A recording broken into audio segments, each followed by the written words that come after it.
This is Roger Money for the Spotlight, and welcome to On the Go with Natasha Paris. Hello, everyone, and welcome to another segment of On the Go with Natasha Paris. And today we're going to be talking about a very serious concern, and that is depression. What is depression? And the 4 tips that you can do if you feel that you're dealing with depression or someone that you know and love have depressive symptoms. Well, with everything going on in the world, you have many individuals who are having depressive symptoms or who have anxiety issues or symptoms. Because, of course, COVID-19, you have people who are in the hospital, people who have passed away, unfortunately, and also the restrictions where you can't go out to the places where you used to frequent because now you have to stay indoors. And then, of course, you have protests and you have the inequalities that are consistently happening to African Americans and people of color. And that can wear and tear on your emotional health.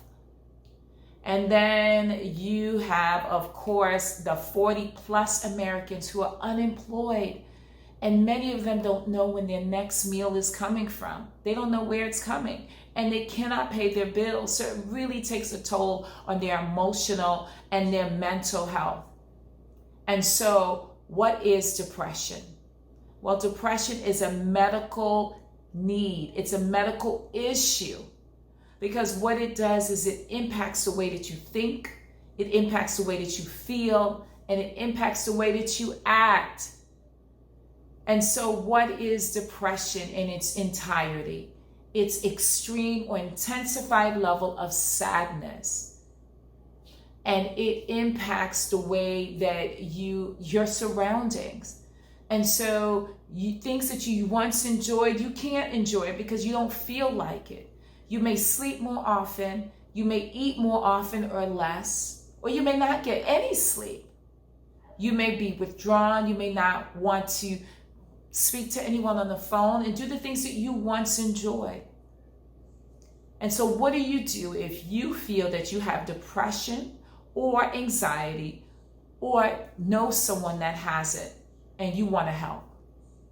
Well, the first thing, as a licensed clinician, I am licensed in 2 states, and I've been licensed for over 16 years.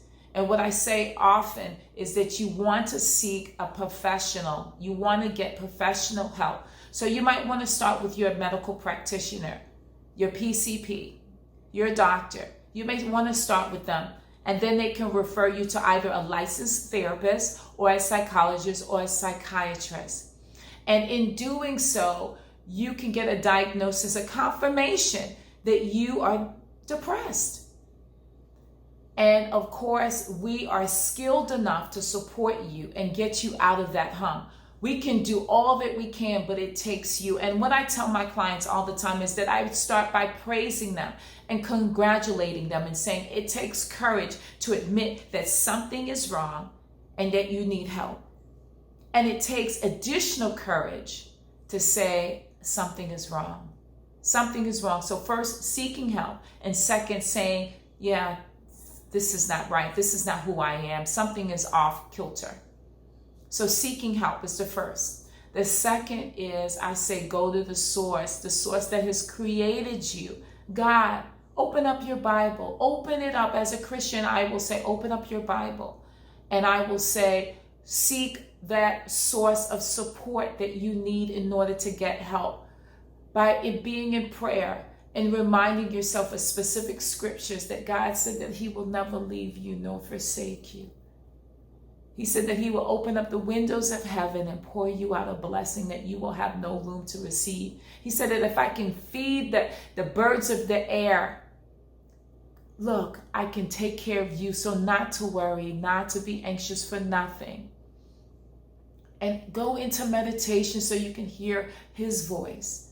He can speak to you. The third point is, I say to all of my clients, exercise, work out. Because it does something to the mind. It does something to the body. Yes, we know it helps you lose weight, but it does something to the mind because what it does is it brings oxygen to the brain. And what happens, the brain releases natural endorphins, natural hormones that are those feel-good endorphins that allows you to have clarity of mind. And not just clarity of mind, but it also helps you feel good, because you're going to end up saying, wait a minute, I'm feeling a little good. I'm feeling better. I'm not feeling in such a kind of like a rut right now. So exercise, even if it's 20 minutes a day, exercise does wonders. The fourth point is affirmations. And I have some of my affirmations that I'm going to share with you. Affirmations. And this is you writing yourself to you something that is going to, when you look at it, it's going to make you feel good. It's going to make you smile. And so I have my affirmation, and this may appear upside down because I'm showing it to you, but it says, I deserve the very best. And I actually place this in my bathroom on my mirror. So every time that I brush my teeth or I'm applying my makeup, I can be reminded of what God has in store for me. I can be reminded that I deserve the very best. I have another affirmation is, God is up to something big. God is up to something big, and he's going to do it. That is another reminder. So you can put it in your bathroom. You can put it in on your refrigerator, any place that you frequent. That will help release some of the depressive symptoms. And then I have another one is, oh, this is good. I love you. I love you, Tasha. I love you. Just to be reminded how much I'm loved. Yes, how much I'm loved.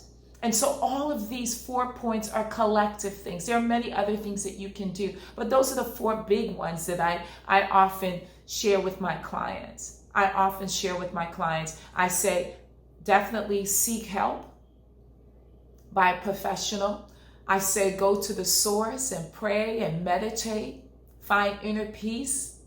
I say also exercise. Exercise does wonders to the brain, to the body, to the mind.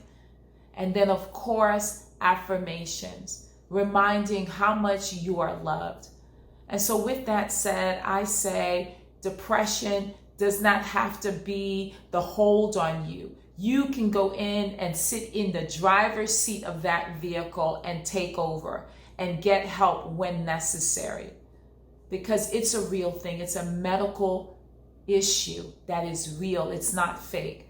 And if you've never dealt with depression ever in your life, and all of a sudden you're starting to feel different, it's okay.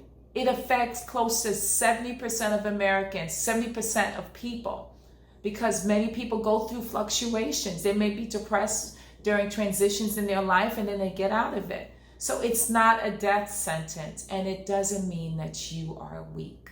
I need you to hear that. It doesn't mean that you are weak. And so with that said, I am Natasha Paris. Please share this video with anyone that you believe may be dealing with depressive symptoms, letting them know that there is a way out and that they are not alone. There are many people like myself that can support them. So definitely subscribe below and share. I'm Natasha Paris, and I look forward to the next segment. We got a lot of stuff to cover. And so I want everyone to be blessed, stay healthy, and stay protected. Have a good one. God bless you.